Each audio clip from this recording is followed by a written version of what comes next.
Երբ քո թշնամին ոտնահարում է ամենաթանկը, իսկ Աստված կարծես լռում է։ Այսօր մենք կտեսնենք, թե ինչպես է մի հաջողակ վարպետի սիրտը քարի պես կոտրվում, երբ նա գտնում է իր հոր վերջին գործը՝ Սուրբ Խաչքարը, ջարդուփշուր արված իր իսկ արհեստանոցի բակում։ Այդ պահին նրա հոգում ծնվում է ոչ թե աղոթք, այլ սպանելու անզուսպ ցանկություն։ Նրա դեմ կանգնած է մի մարդ, որին փողով ու ուժով հաղթել անհնար է։ Այս պատմությունը ոչ թե հաղթանակի մասին է, այլ այն մասին, թե ինչպես կարելի է անողոք թշնամուն դարձնել քո ամենամեծ հոգևոր ուսուցիչը։ Բայց ամենակարևորը, մենք կբացահայտենք այն պարզ, բայց հզոր քրիստոնեական սկզբունքը, որը կարող է կանգնեցնել ցանկացած բուլդոզեր և հալեցնել ցանկացած քարե սիրտ։ Պատասխանը թաքնված է մի վայրում, որտեղ քարերն իրենք են խոսում Աստծո մասին։ Սա ուղղակի պատմություն չէ, սա բանալի է ձեր սեփական անելանելի թվացող իրավիճակների համար։ Բաժանորդագրվեք հիմա և մեկնաբանություններում գրեք ձեր քաղաքը, տեսնենք որքան ենք մենք։ Դեղին բուլդոզերի պողպատե շերեփը կանգնած էր Գևորգի արհեստանոցի հին ժանգոտ դարպասներից ընդամենը մի քանի մետր հեռավորության վրա, կարծես հսկայական գիշատիչ, որը համբերատար սպասում է հարձակման հրամանին։ Այդ մեքենայի կողքին, ձեռքերը կրծքին խաչած, կանգնած էր Տիգրանը, Տիգրան շինընկերության սեփականատերը, մի մարդ, ում սառը, անխորթակ աչքերում արտացոլվում էին միայն թվեր ու շահույթի գրաֆիկներ։ 50 տարեկան Գևորգը, խաչքարագործ վարպետ, որի ձեռքերը սովոր էին քարին աղոթքի տեսք տալ, զգում էր, թե ինչպես է իր երակներում արյունը սառչում զայրույթից։ Այս հողակտորը, որի վրա նրա պապն էր առաջին քարը դրել, իսկ հայրը իր վերջին շունչը փչել, այժմ վտանգված էր։ Տիգրանը ցանկանում էր այն վերածել ապակու և բետոնի անհոգի մի կույտի, հերթական էլիտար բնակելի համալիրի։ Գևորգ, վերջին անգամ եմ կրկնում, սա իմ վերջնական առաջարկն է։ Գումարը քո բանկային հաշվին կլինի վաղը առավոտյան։ Դու պարզապես պետք է ստորագրես այս թուղթը։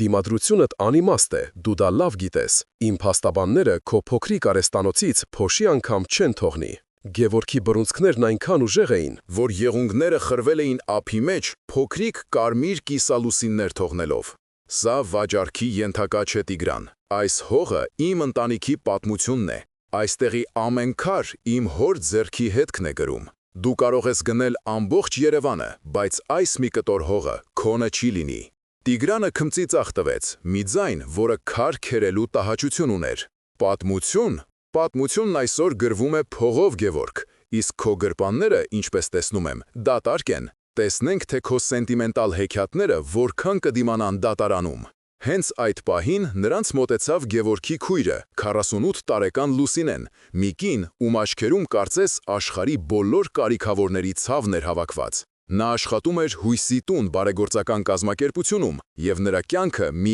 անվերջ ծառայություն էր, ի տարբերություն եղբոր, ով իր աշխարհը սահմանափակել էր ընտանիքի և բիզնեսի նեղ շրջանակով։ Գևորգ, եղբայր, ինչ է կատարվում այստեղ, հարցրեց նա տագնապալի հայացքը տեղափոխելով բուլդոզերից Տիգրանի քարե դեմքին, ապա եղբոր լարված կեցվածքին։ Ոչ մի առանձնահատուկ բան, քույրիկ, գնա քո գործերով, մի խառնվիր, սա տղամարդկանց խոսակցություն է։ Կոպիտ պատասխանեց Գևորգը, աչքը չկտրելով իր թշնամուց։ Լուսինեի հայացքը սահեց դեպի արհեստանոցի անկյունում հին կեղտոտ ծածկոցների տակ կուչեկած մի կերպարանքի։ Դա Կարեն պապն էր, 70-ն անց միայնակ, անօթևան մի ծերունի, որը վերջին մի քանի ամիսներն անցկացնում էր հենց այստեղ, փողոցում, Գևորգի արհեստանոցի պատի տակ։ Գևորգը նրան ամեն օր տեսնում էր, բայց վաղուց արդեն սովորել էր չնկատել, կարծես ծերունին էլ լիներ քաղաքային լանդշաֆտի մի անշունչ, անտեսանելի մաս։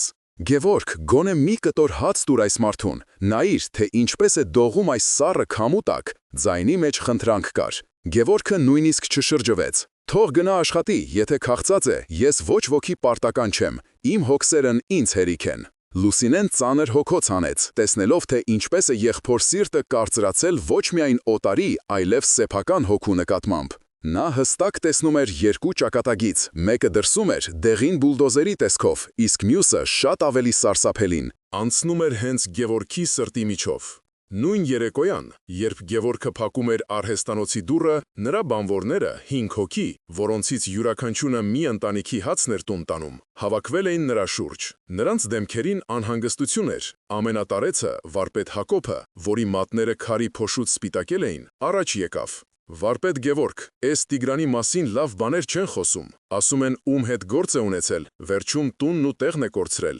մենք ձեզ հետ ենք, բայց ինչ են թանելու, եթե նա դատարանով մեզ էստեղից հանի, մեր ընտանիքները սոված կմնան։ Մյուս բանվորը, երիտասարդ Արմենը, ավելի կտրուկ էր, գուցե պետք է ընդունել նրա առաջարկը, գումարը բոլորիս կբավականացնի նոր կյանք սկսելու համար, մենք չենք կարող պայքարել այդ հրեշի դեմ։ Գևորգը զգաց, թե ինչպես է դավաճանության սառը դանակը խրվում թիկունքին։ Նրանք, ում նա իր ընտանիքի անդամներն էր համարում, արդեն պատրաստ էին նահանջել։ Ոչ ոք չի նահանջելու, ձայնը պողպատի պես կտրուկ հնչեց։ Սա ոչ միայն իմ, այլև ձեր տունն է։ Մենք միասին ենք պայքարելու։ Ես արդեն խոսել եմ փաստաբանի հետ։ Մենք կհաղթենք։ Բայց երբ նա նայեց նրանց կասկածամիտ հայացքներին, հասկացավ, որ իր խոսքերը նրանց չեն համոզում։ Նրա բանակը տատանվում էր նախքան ճակատամարտի սկսվելը։ Տուն վերադառնալով, նա դուռը շրխկացնելով փակեց։ Նրա կինը, Անահիտը, խոհանոցից դուրս եկավ, դեմքին տագնապի արտահայտություն։ Գևորգ, զանգել էին քաղաքապետարանից, ինչ-որ թղթերի մասին էին խոսում, ստուգումների, ասացին, որ վաղը կգան արհեստանոց, ինչ է կատարվում։ Գևորգը բռունցքով հարվածեց պատին։ Տիգրանը, այդ սրիկան արդեն սկսել է իր կեղտոտ խաղերը, նա ուզում է ինձ ճնշել բոլոր կողմերից, բայց ես չեմ տրվելու, ես նրան ցույց կտամ, թե ով է Գևորգ Սարգսյանը։ Նա նստեց բազմոցին և գլուխը բռնեց ձեռքերի մեջ։ Նրա հպարտությունը, համառությունը, նրա ամբողջ կյանքի փորձը, կարծես անզոր էին այս անտեսանելի, բայց ամենուրեք թափանցող ճնշման դեմ։ Հեռախոսը զնգաց։ Լուսինեն էր։ Գևորգ, խնդրում եմ, արի վաղը գնանք Տեր Հովհաննեսի մոտ։ Քեզ հոգևոր խորհուրդ է պետք։ Դու միայնակ չես կարող այս բեռը տանել։ Եկեղեցի, ինչու։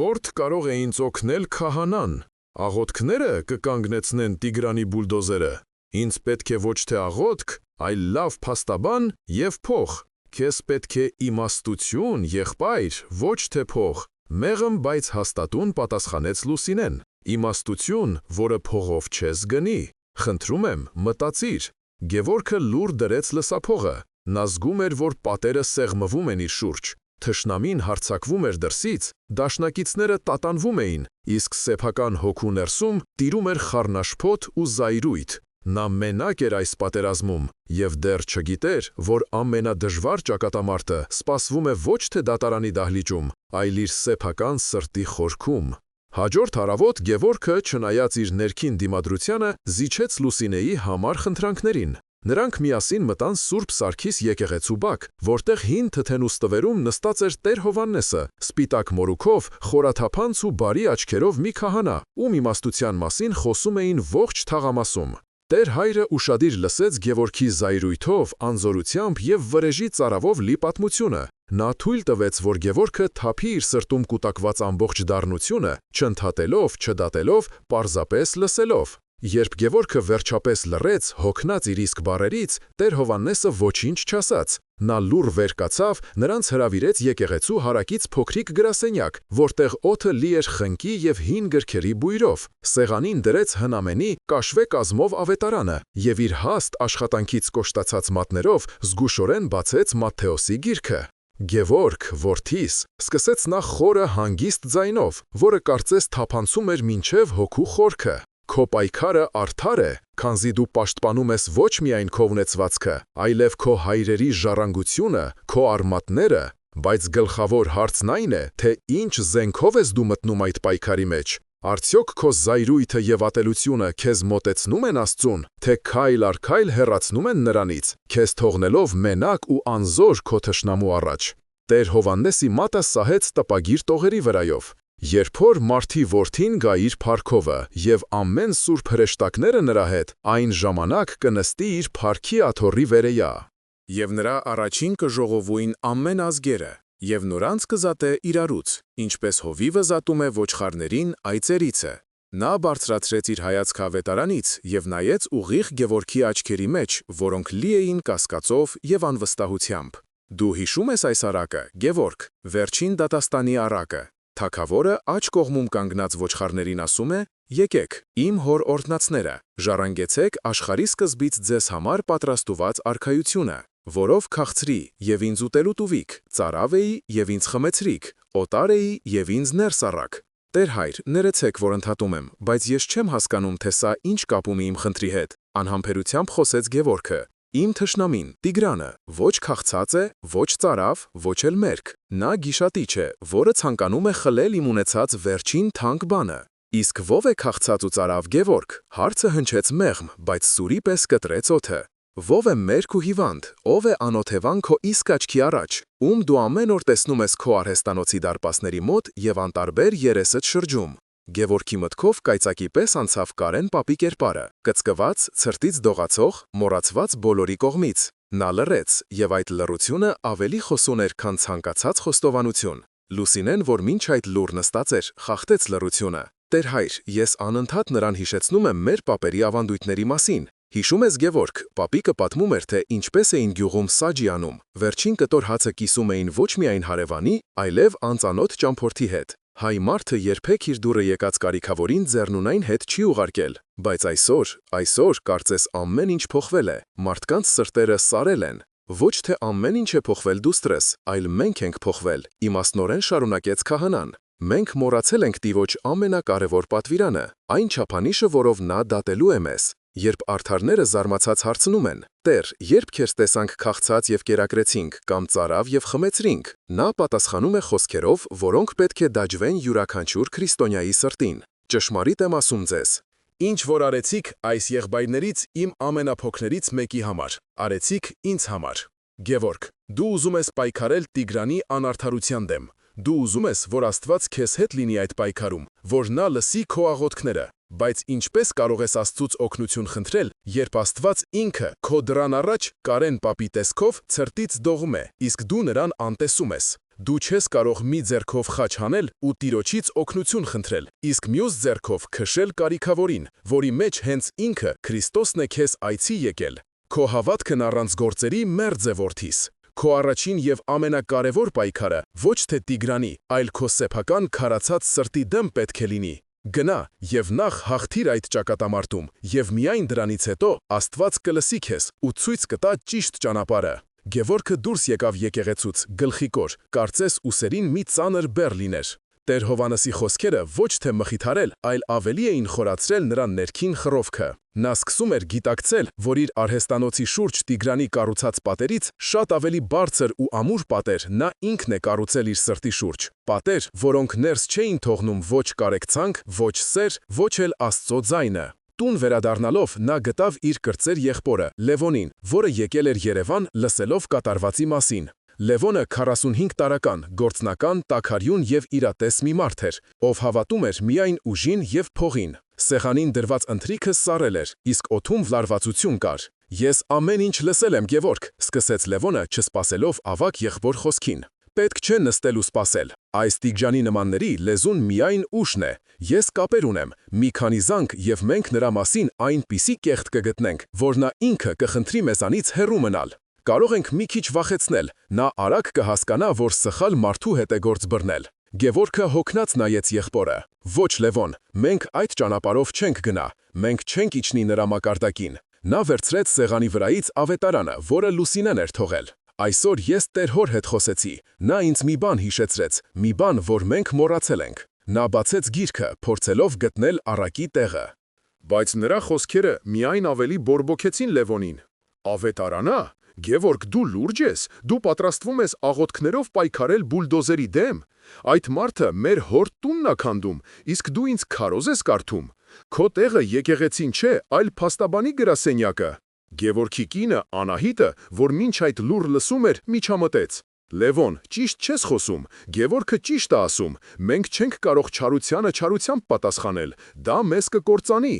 Վեճը թեժացավ, ընտանիքը բաժանելով երկու ճամբարի։ Մի կողմում ռեալիստներն էին, Լևոնի գլխավորությամբ, ովքեր պահանջում էին անհապաղ կոշտ գործողություններ, մյուս կողմում Գևորգն ու Անահիտը, ովքեր փորձում էին հասկանալ Քրիստոսի խորհրդի խորքային իմաստը։ Քրիստոսի խոսքը, որը պետք է խաղաղություն բերեր, դարձել էր ոչ թե խնդրի լուծում, այլ դրա կատալիզատոր, բացահայտելով ընտանիքի անդամների միջև գոյություն ունեցող խորը հոգևոր տարաձայնությունները։ Երկխոսությունը լի էր ցավով, վախով եւ թյուրիմացությամբ, եւ Գևորգը հասկացավ, որ իր պայքարը շատ ավելի բարդ է, քան նա պատկերացնում էր։ Նա պետք է պայքարեր ոչ միայն արտաքին թշնամու, այլև իր ամենամտերիմ մարդկանց անհավատության եւ սեփական կասկածների դեմ։ Ընտանեկան բուռն վեճից հետո Գևորգի հոգում տիրում էր խառնաշփոթ, Լևոնի գործնական, բայց անխիղճ առաջարկները, Անահիտի վախերը եւ Տեր Հովհաննեսի խորհրդավոր խոսքերը պտտվում էին նրա մտքում, ստեղծելով մի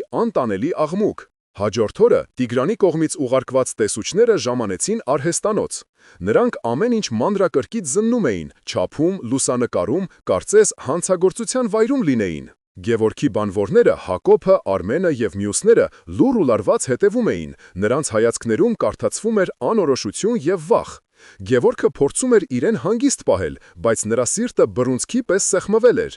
Այս ամենը բացահայտ ճնշում էր, նվաստացման մի ձև, որը նպատակ ուներ կոտրելու իր կամքը։ Երբ տեսուչները հեռացան, խոստանալով շուտով ներկայացնել իրենց եզրակացությունը, Գևորգը մնաց մենակ իր քարերի հետ, որոնք կարծես լուռ կարեկցում էին իրեն։ Նա հասկանում էր, որ մարդկային միջոցները, փաստաբանները, բողոքները բավարար չեն լինելու։ Պետք էր անել մի բան, որը Տիգրանը չէր սպասում։ Մի քայլ, որը դուրս էր նրա հասկացողության սահմաններից։ Մի քանի օր նա փակվեց իր արհեստանոցում։ Նա չէր պատասխանում հեռախոսազանգերին, չէր խոսում ոչ ոքի հետ։ Նա վերցրեց տուֆի մի փոքրիկ, գեղեցիկ կտոր եւ սկսեց աշխատել։ Ուրագի յուրաքանչյուր հարվածի հետ նա կարծես դուրս էր հանում իր ներսում կուտակված զայրույթը, վիշտը, անզորությունը։ Նա կերտում էր ոչ թե պատվեր, այլ աղոթք։ Մի քանի օր անց նրա ձեռքերում ծնվեց մի փոքրիկ նրբագեղ խաչքար, որի զարդանախշերի մեջ կարծես թաքնված էր դարերի իմաստություն եւ հավատք։ Նա զգուշորեն փաթաթեց այն մաքուր կտորի մեջ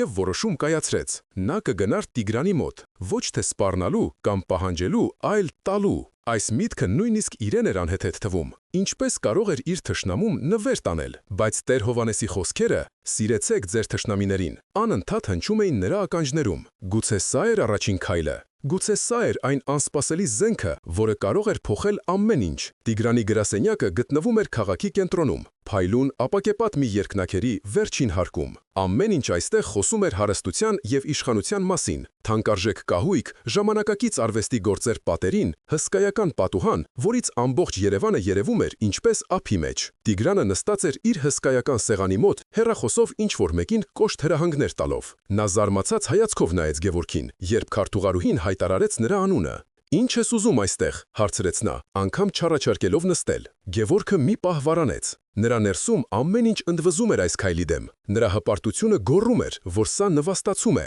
բայց նա հիշեց կոտրված խաչքարը, Տեր Հոր խոսքերը եւ առաջ մեկնեց փաթեթը. «Ես սա բերել եմ քեզ համար»։ Նա զգուշորեն բացեց կտորը, փոքրիկ խաչքարը կարծես լույս էր արձակում շխեղ գրասենյակի սառը միջավայրում։ «Թող Աստված օրհնի քո աշխատանքը եւ քո ընտանիքը»։ Տիգրանը մի քանի վայրկյան լուռ նայում էր խաչքարին։ Նրա դեմքին անհասկանալի արտահայտություն էր։ Հետո նա վերցրեց այն, զննեց բոլոր կողմերից, կարծես գնահատելով աշխատանքի որակը։ Գևորգի սրտում հույսի մի փոքրիկ կայծ թարթեց։ Գուցե սա կաշխատի։ Բայց հետո Տիգրանը արեց մի բան, որը սառեցրեց Գևորգի երակների արյունը։ Նա անփութորեն, կարծես դատարկ թղթի կտոր լիներ, խաչքարը նետեց սեղարի տակ դրված աղբամանի մեջ։ Քարի, մետաղին դիպչելու չոր տհաճ ձայնը հնչեց Գևորգի ականջներում որպես դատավճիռ։ «Ինձ քո քարերը պետք չեն», սառը ասաց Տիգրանը։ «Ինձ քո հողն է պետք, իսկ հիմա դուրս գնա իմ գրասենյակից, ես զբաղված եմ»։ Գևորգը դուրս եկավ երկնաքերից եւ կանգնեց մարդաշատ փողոցի մեջտեղում։ Նա ջախջախված էր։ Նրա առաջին միամիտ փորձը կիրառելու Քրիստոսի խորհուրդը ավարտվել էր լիակատար ձախողմամբ եւ ստորացուցիչ պարտությամբ։ Նա իրեն զգում էր հիմար, թույլ, նվաստացած։ Նրա մարդկային բանականությունը ճչում էր, որ Տեր Հայրը սխալ էր, որ ավետարանի խոսքերը գեղեցիկ հեքիաթներ են, որոնք իրական կյանքի հետ կապ չունեն։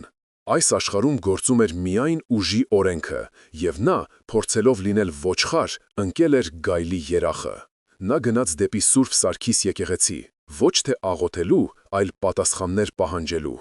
Նա գտավ Տեր Հովհաննեսին եկեղեցու բակում, որտեղ նա զրուցում էր մի քանի ծխականների հետ։ Տեսնելով Գևորգի դեմքի արտահայտությունը, Տեր Հայրը անմիջապես հասկացավ, որ ինչ-որ բան այն չէ։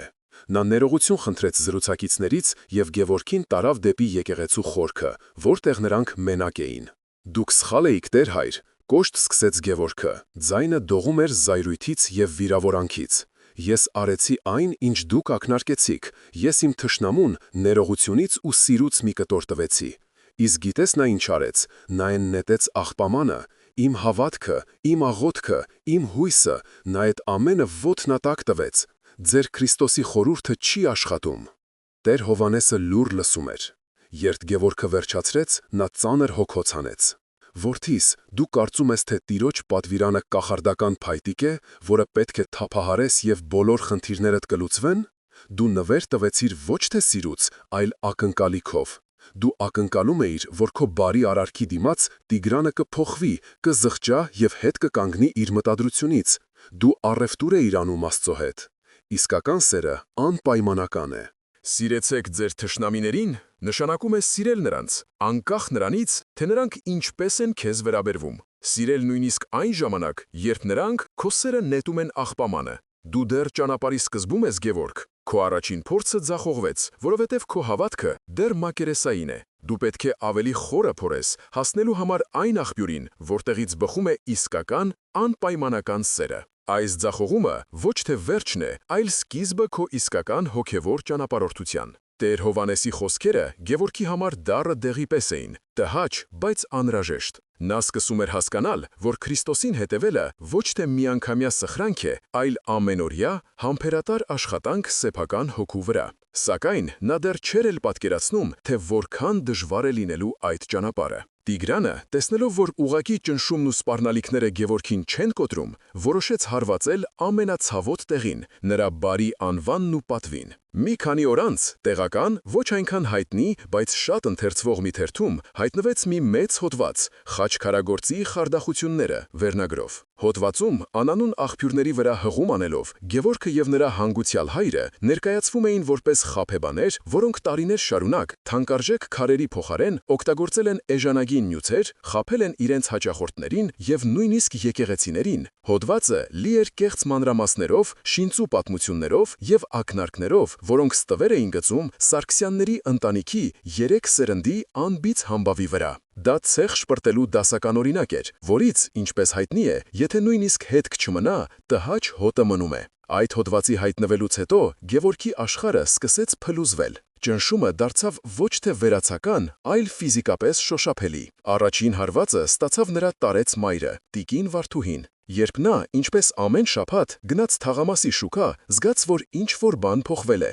Մարդիկ, ովքեր տասնյակ տարիներ նրան ժպիտով էին դիմավորում, այժմ խուսափում էին նրա հայացքից, շշնջում էին նրա թիկունքում։ Մսավաճառ Ռուբենը, ում հետ նրանք հարևանություն էին անում գրեթե 40 տարի, ձևացրեց, թե չի նկատում նրան, սպասարկելով մյուս հաճախորդներին։ Իսկ կանաչեղեն վաճառող Անուշը, ում աղջկա հարսանիքի խաչը Գևորգն էր նվիրել, կոպտորեն ասաց, որ իր մոտ լավ լոլիկ չի մնացել, մինչդեռ նրա դիմաց դրված էին ամենաընտիր պտուղները։ Տիկին Վարդուհին վերադարձավ տուն, դատարկ զամբյուղով և կոտրված սրտով։ Նրա համար ամենասարսափելին ոչ թե մթերք գնել չկարողանալն էր, այլ այն հանրային ամոթը, այն անտեսանելի պատը, որը հանկարծ բարձրացել էր իր և հարևանների միջև։ Այդ երեկո Սարգսյանների տանը տիրում էր ծանր, ճնշող լռություն։ Ընտանեկան ոգին, որը միշտ եղել էր նրանց ամրոցը, սկսել էր քայքայվել ներսից։ Ճնշումը շարունակվում էր։ Գևորգի եղբայրը, Լևոնը, զանգահարեց և գրեթե գոռում էր հեռախոսի մեջ.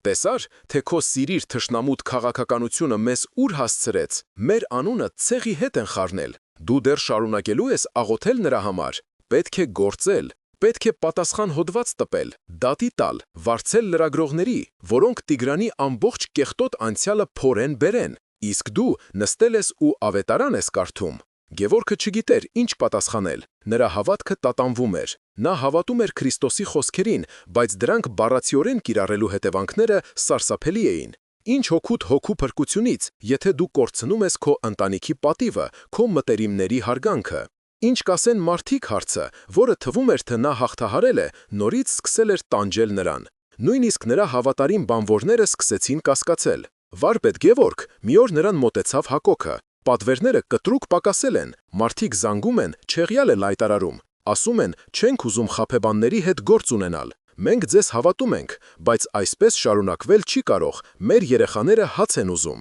Ամենածանր հարվածը, սակայն, սպասվում էր այնտեղից, որտեղից Գևորգը ամենաքիչն էր սպասում։ Մի կիրակի, պատարագից հետո, Տեր Հովհաննեսը նրան մի կողմ կանչեց։ Քահանայի դեմքը մտահոգ էր։ Գևորգ որդիս, ես գիտեմ, որ դժվար ժամանակներ ես ապրում, բայց եկեղեցական խորհրդի անդամները, նրանք անհանգստացած են, այս լուրերը, դրանք ստվեր են գցում ոչ միայն քո, այլև մեր եկեղեցու վրա, քանի որ դու մեր ծխականն ես։ Գուցե պետք է փողզիջման գնալ։ Գուցե պետք է հանդիպել այդ մարդու հետ, գտնել մի լուծում, որը կբավարարի երկու կողմերին էլ։ Չի կարելի այսքան համառ լինել։ Երբեմն խոնարհությունը նաև նահանջելու կարողությունն է։ Գևորգը ապշած լսում էր։ Նույնիսկ իր հոգևոր հայրը, իր ուսուսիչը առաջարկում էր նրան փողզիջման գնալ։ Նույնիսկ եկեղեցին, որը պետք է լիներ ճշմարտության ամրոցը, տեղի էր տալիս հասարակական կարծիքի ճնշմանը։ Գևորգը զգաց, որ մենակ է մնացել։ Բոլորը, ընտանիքը, ընկերները, հարևանները, նույնիսկ եկեղեցին պահանջում էին նրանից լինել բանական, գործնական, ճկուն։ Իսկ Քրիստոսի խորհուրդը՝ սիրեցեք ձեր թշնամիներին, ավելի ու ավելի էր թվում արմատական, անհնարին եւ նույնիսկ վնասակար։ Նա հայտնվել էր հոգևոր փակուղում։ Նա հավատում էր Տիրոջ խոսքին, բայց կասկածում էր դրա մեկնաբանության ճշգրտությանը։ Գուցե նա սխալ էր հասկացել ամեն ինչ։ Գուցե այդ խոսքերը այլաբանական իմաստ ունեին եւ նախատեսված չէին բառացի կիրառման համար։ Այս կասկածները սկսեցին քայքայել նրա հավատքի հիմքերը, նրան նախապատրաստելով կամ լիակատար հուսահատության, կամ մի նոր ավելի խորը հոգևոր հայտնության։ Գևորգը հասել էր իր տոկունության սահմանագծին։ Շրջապատված լինելով անվստահությամբ, զրպարտությամբ եւ նույնիսկ ամենամտերիմ մարդկանց կողմից չհասկացված լինելով, նա զգում էր, որ իր ներսում ինչ-որ բան կոտրվել է։ Մի առավոտ, առանց որևէ մեկին զգուշացնելու, նա նստեց իր հին մեքենան եւ ուղևորվեց դեպի լեռները, դեպի խոր վիրապի հնամենի վանքը։ Նա չգիտեր, թե ինչ էր փնտրում այնտեղ։ Գուցե մենություն, գուցե պատասխաններ, գուցե պարզապես փախուստ մի աշխարհից, որտեղ իր հավատքը դարձել էր իր ամենամեծ բեռը։ Նա չէր աղոթում, բառեր չուներ։ Նրա հոգին դատարկ էր եւ լուռ, ինչպես այն քարերը, որոնցով կառուցված էր վանքը։ Նա պարզապես նստել էր վանքի բակում մի հին քարի վրա եւ նայում էր Արարատի հավերժական ձյունին, թույլ տալով, որ իր մտքերը լռեն, իսկ հոգին հանգստանա։ Նա այնտեղ անցկացրեց մի քանի օր, հոգեկան խանգարման եզրին, լիակատար հուսահատության մեջ, պարզապես նստած դատարկության մեջ։ Մի անգամ, երբ նա նստած էր իր սովորական տեղում, նրա ուշադրությունը գրավ մի տեսարան։ Մի խումբ երեխաներ խաղում էին վանքի բակում։ Նրանցից մեկը, մի չարաճճի տղա, վերցրեց մի սուր եզրերով քար եւ նետեց բակում պառկած թափառական շան ուղությամբ։ Քարը դիպավ շան թաթին եւ կենթանին ցավից կենկենգաց։ Այդ պահին վանքից դուրս եկավ մի ծեր, կորացած վանական, երկար սպիտակ մորուքով եւ խաղաղ աչքերով։ Նա տեսավ տղայի արարքը։ Գևորգը սպասում էր, որ վանականը կբարկանա, կնախատի տղային, գուցե նույնիսկ կվերցնի քարը եւ կնետի նրա ուղությամբ, ցույց տալու համար, թե դա ինչքան ցավոտ է։ Բայց վանականը արեց մի բան, որը ցնցեց Գևորգին։ Նա հանգիստ մոտեցավ, վերցրեց այն նույն քարը, որով տղան հարվածել էր շանը, եւ այն հետ նետելու կամ մի կողմ շպրտելու փոխարեն զգուշորեն տարավ եւ դրեց վանքի կիսավեր պարսպի հիմքում, այնտեղ, որտեղ մի քար պակասում էր։ Նա այդ քարով ոչ թե պատասխանեց չարությանը, այլ լրացրեց մի բաց, ամրացրեց մի պատ։ Այդ պահին Գևորգի մտքում կարծես կայծակ փայլատակեց։ Նա հանկարծ հասկացավ ամեն ինչ։ Սիրեցեք ձեր թշնամիներին։ Այս խոսքերը չէին նշանակում պասիվ լինել, հանդուրժել չարությունը, թույլ տալ, որ քեզ ոտնատակ տան։ Դա չէր նշանակում նվեր տանել քո թշնամուն, ակնկալելով, որ նա կփոխվի։ Դա չէր նշանակում նահանջել կամ փողզիջման գնալ։ Ոչ, դա նշանակում էր մի բան շատ ավելի խորը, շատ ավելի հզոր։ Դա նշանակում էր վերցնել այն քարը, որը քո թշնամին նետում է քո վրա, եւ այդ քարով ոչ թե պատասխան հարված հասցնել, այլ կառուցել։ Վերցնել նրա ատելության, զրպարտության, ագրեսիայի էներգիան եւ այն վերափոխել արարման, կառուցման, շինարարության էներգիայի։ Չզիջել, այլ հարվածը վերահասցեագրել։ Տիգրանը իր վրա նետում էր ցեխ, սուտ, ճնշում։ Իսկ ինքը Գևորգը փորձում էր կամ նույն կերպ պատասխանել, ինչպես առաջարկում էր Լևոնը, կամ պարզապես կուլ տալ վիրավորանքը, ինչպես ինքը փորձեց անել։ Երկուսն էլ սխալ էին։ Ճիշտ ճանապարհը երրորդն էր։ Վերցնել այդ ցեխը եւ դրանով աղյուս սարքել սեփական տան պատերի համար։ Այս հասկացողությունը այնքան պարզ էր եւ միևնույն ժամանակ այնքան հանճարեղ, որ Գևորգը ցնցված էր։ Քրիստոսի իմաստության մասին ամեն ինչ հանկարծ պարզ դարձավ։ Նրա բոլոր նախորդ փորձերը, խաչքար նվիրելը, լռելը, տանջվելը, այժմ իրեն թվում էին մանկամիտ եւ մակերեսային։ Նա հասկանում էր Տիրոջ խոսքերը բառացի, բայց չէր ըմբռնել դրանց հոգին։ Նշանները միշտ եղել էին ավետարանի մեջ, բայց նա կույր էր դրանք տեսնելու համար։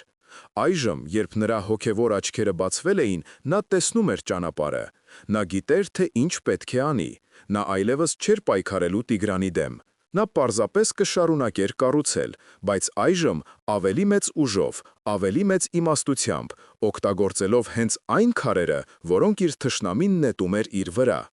Նա վերադարձավ Երևան ոչ թե պարտված ու ջախջախված, այլ որպես հոգևոր լուսավորություն ստացած մարդ, ով գտել էր ոչ թե պարզապես իր խնդրի լուծումը, այլ կյանքի բոլոր փորձությունները հաղթահարելու բանալին։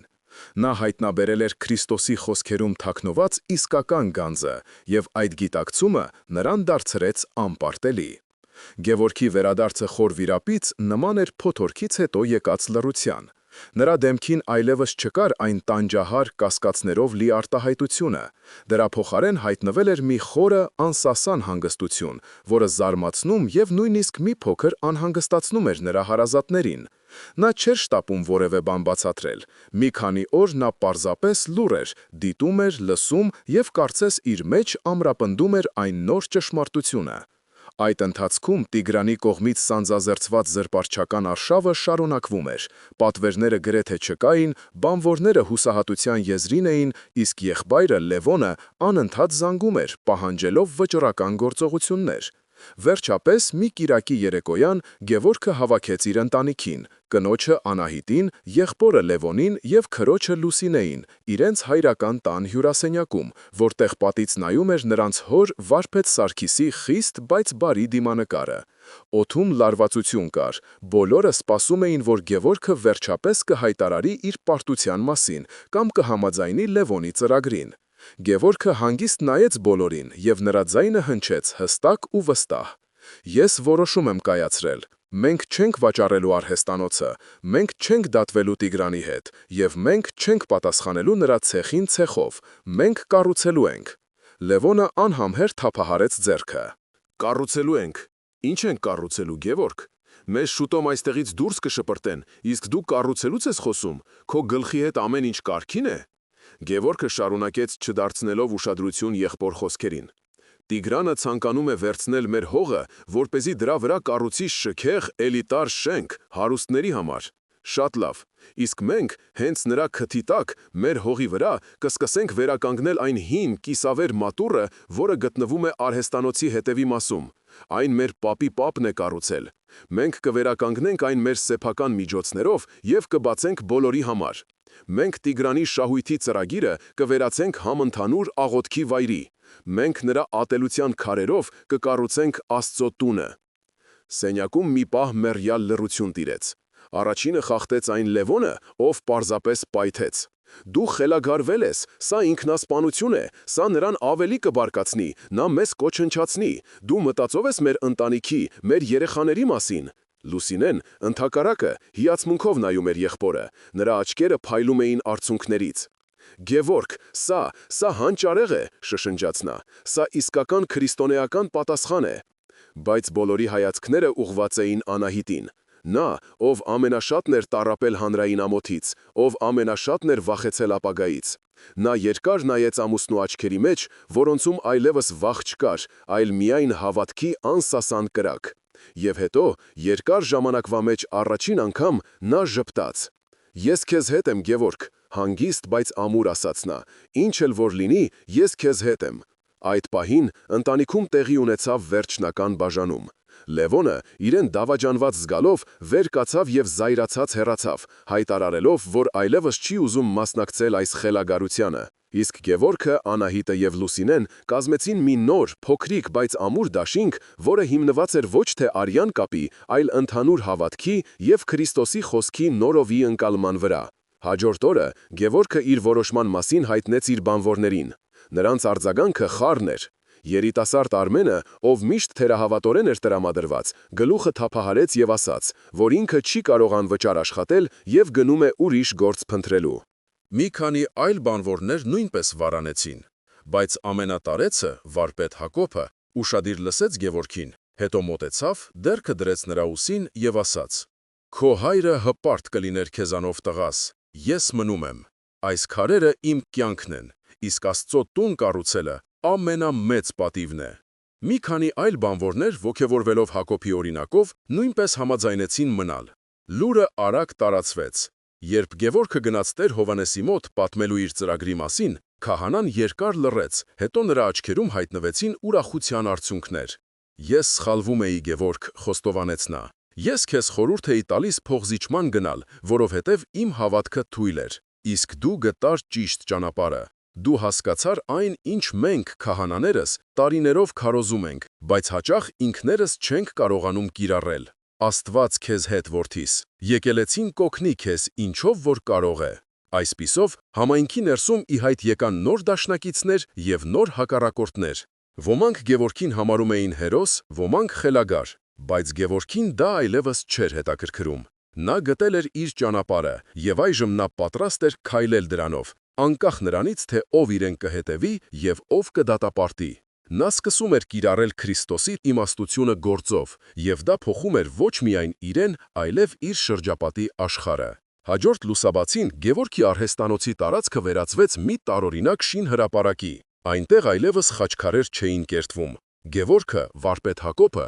և նրանց միացած մի քանի հավատարիմ բանվորներ սկսեցին մաքրել կիսավեր մատուրի տարածքը։ Նրանք քար առ քար հանում էին մոլախոտերի տակից, մաքրում էին դարերի փոշուց և զգուշորեն դասավորում մի կողմ։ Աշխատանքը ծանր էր, բայց նրանց դեմքերին հոգնածության փոխարեն վճռականություն կար։ Լուսինեն և Անահիտը նրանց համար ջուր ու հաց էին բերում, իսկ Տեր Հովհաննեսը եկել էր, օրհնել էր աշխատանքի սկիզբը և խոստացել էր եկեղեցու կողմից հնարավորինս աջակցել։ Սկզբում ամեն ինչ հանգիստ էր։ Տիգրանը կարծես ուշադրություն չէր դարձնում այդ տարօրինակ գործունեությանը, երևի կարծելով, որ դա Գևորգի հուսահատ քայլերից մեկն է։ Բայց երբ դրվեցին մատուռի պատի առաջին քարերը, պատերազմը թևակոխեց նոր, ավելի կատաղի փուլ։ Մի առավոտ, երբ նրանք սկսում էին աշխատանքը, արհեստանոցի դիմաց կանգ առան մի քանի սև, թանկարժեք ամենագնացներ։ Դրանցից դուրս եկան Տիգրանի մարդիկ, կոպիտ, մկանուտ տղաներ, որոնց դեմքերին ոչ մի բարի արտահայտություն չկար։ Նրանք ֆիզիկական ուժ չկիրառեցին,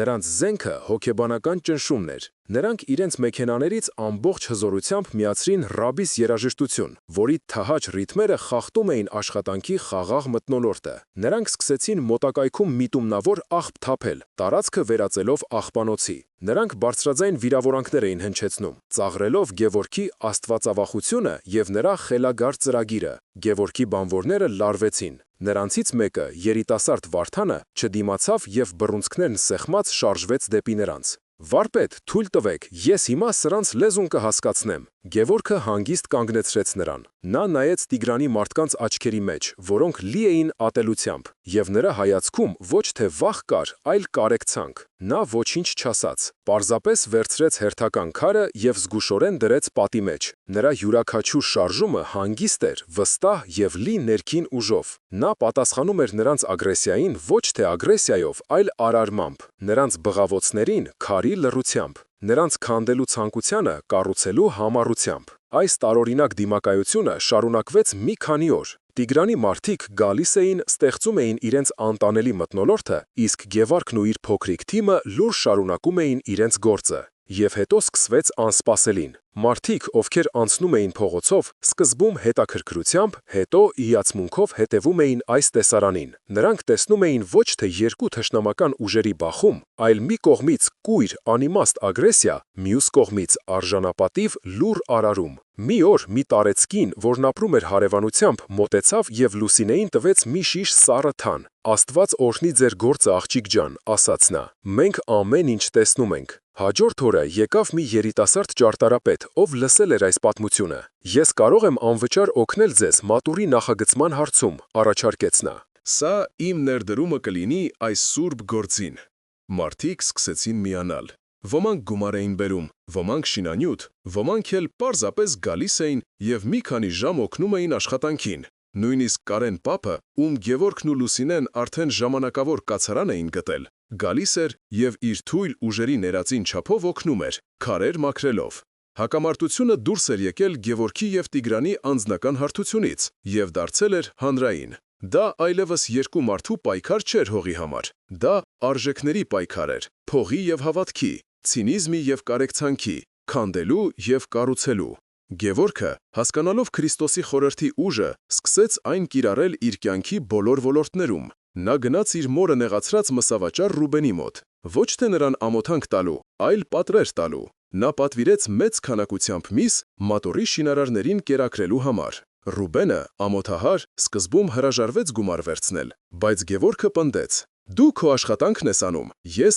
իմը», պարզացնաց նա, Աստված բոլորիս օգնական։ Այդ օրվանից Ռուբենը դարձավ մատուռի շինարարության ամենամեծ աջակիցներից մեկը։ Գևորգը զանգահարեց իրեն լքած բանվորին, Արմենին։ Նա չմեղադրեց նրան, այլ առաջարկեց վերադառնալ, ասելով, որ իր նման լավ վարպետի կարիքը միշտ կա։ Արմենը, ով այդ ընթացքում չէր կարողացել լավ գործ գտնել, հաջորդ օրը վերադարձավ։ Գևորգի անցումը խոսքից գործի, հասկացողությունից վճռական կիրառականության փոխում էր իրականությունը։ Նա այլևս չէր արձագանքում չարությանը, նա նախաձեռնում էր բարությունը։ Նա իր թշնոմու ատելության էներգիան վերածում էր ստեղծագործ ուժի, եւ այդ ուժը սկսում էր ներգրավել եւ փոխակերպել բոլորին, ովքեր շփվում էին դրա հետ։ Քրիստոսի խորհրդի զորությունն ու իմաստությունը դրսևորվում էին ոչ թե հրաշքների, այլ ամենօրյա, համբերատար, սիրո եւ արարման միջոցով։ Մատորի պատերն արդեն հասնում էին մարդու հասակին։ Այն, ինչ սկսվել էր որպես մի խումբ մարդկանց հուսահատ փորձ, վերածվել էր համայնքային շարժման։ Գևորգի արհեստանոցի տարածքը դարձել էր ուխտատեղի, որտեղ մարդիկ գալիս էին ոչ միայն օգնելու, այլև պարզապես ներկա լինելու մի բանի, որը նրանք զգում էին որպես հրաշք։ Սակայն Տիգրանը չէր կարող հանդուրժել իր պարտությունը։ Նրա հեղինակությունը, որը կառուցված էր ուժի եւ վախի վրա, քայքայվում էր ամեն օր Գևորգի դրած յուրաքանչյուր քարի հետ։ Մի օր, երբ շինարարությունն ընթանում էր իր բնականոն հունով, նրա սև ամենագնացը կայծակնային արագությամբ մխրճվեց ամբոխի մեջ եւ կանգ առավ մատուռի պատից մի քանի սանտիմետր հեռավորության վրա։ Բոլորը սարսափից քարացան։ Տիգրանը դուրս եկավ մեքենայից։ Նրա դեմքը քարի պես սառն էր, բայց աչքերում կատաղություն էր եռում։ Նա զայրացած էր ոչ միայն վերահսկողությունը կորցնելու, այլև այն բանի համար, որ Գևորգը գտել էր մի զենք, որի դեմ ինքն անզոր էր։ Նա ուղիղ քայլեց դեպի Գևորգը, ով կանգնած էր պատի մոտ, ձեռքին հերթական քարը։ Բոլորը շունչները պահած հետևում էին։ Սա գագաթնակետն էր։ Տիգրանը կանգնեց Գևորգի դիմաց, նրանց միջև ընդամենը մի քարի քայլ էր։ Դու կարծում ես հաղթել ես, ձայնը խզում էր զսպված ցասումից։ Դու կարծում ես այս քարերի կույտը կկանգնեցնի ինձ, ես քեզ հողին կհավասարեցնեմ, քեզ եւ քո այս աղոթատունը։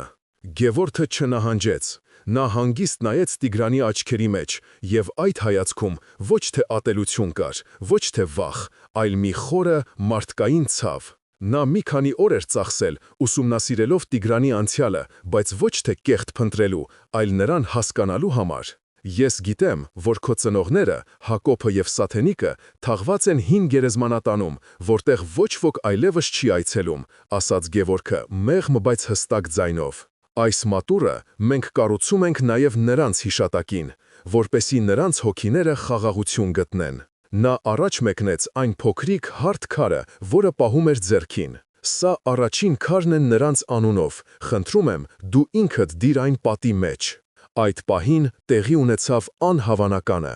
Տիգրանի դեմքի քարե դիմակը ճակ տվեց։ Նրա աչքերում մի պահ երևաց ոչ թե գիշատիչի, այլ մոլորված, տառապող երեխայի հայացք։ Նա նայեց քարին, հետո Գևորգին, հետո իր շուրջը հավաքված մարդկանց, ովքեր լուռ ու սպասողական նայում էին իրեն։ Նրա ներսում տեղի էր ունենում մի սարսափելի պայքար, հպարտության եւ խճի, ատելության եւ վաղուց մոռացված սիրո միջև։ Նա սուրբ չդարձավ այդ մի ակնթարթում, բայց նա կոտրվեց։ Նրա ամբողջ կեղծ ուժը, որը կառուցված էր փողի եւ վախի վրա, փշրվեց մի պարզ, անկեղծ խոսքից եւ սիրով մեկնած քարից։ Նա ոչինչ չասաց, լուր շրջվեց, նստեց իր մեքենան եւ հեռացավ։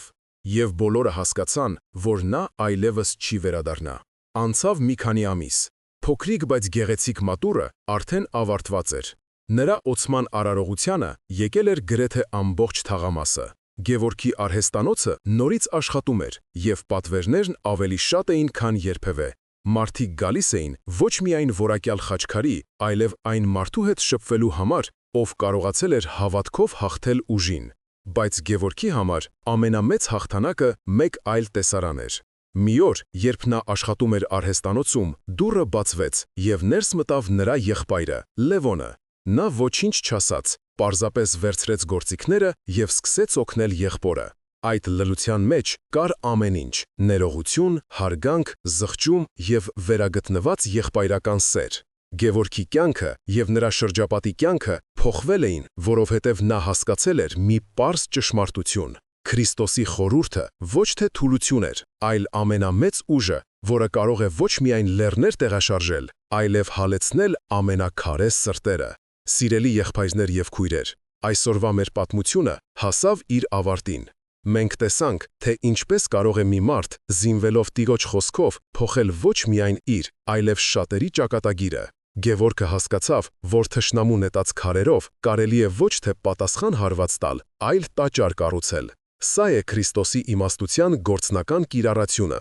Իսկ դուք, սիրելիներս, ինչպես կկիրառեիք այս խորհուրդը ձեր կյանքում։ Հանդիպել եք արդյոք իրավիճակների, որտեղ ատելությանը սիրով պատասխանելը փոխել է ամեն ինչ։ Խնդրում եմ, կիսվեք ձեր մտքերով և պատմություններով մեկնաբանություններում։ Եկեք միասին սովորենք կիրառել Տիրոջ ուսմունքները մեր առօրյայում և դարձնենք մեր աշխարհը մի փոքր ավելի լավը։ Քրիստոսը մեզ հետ։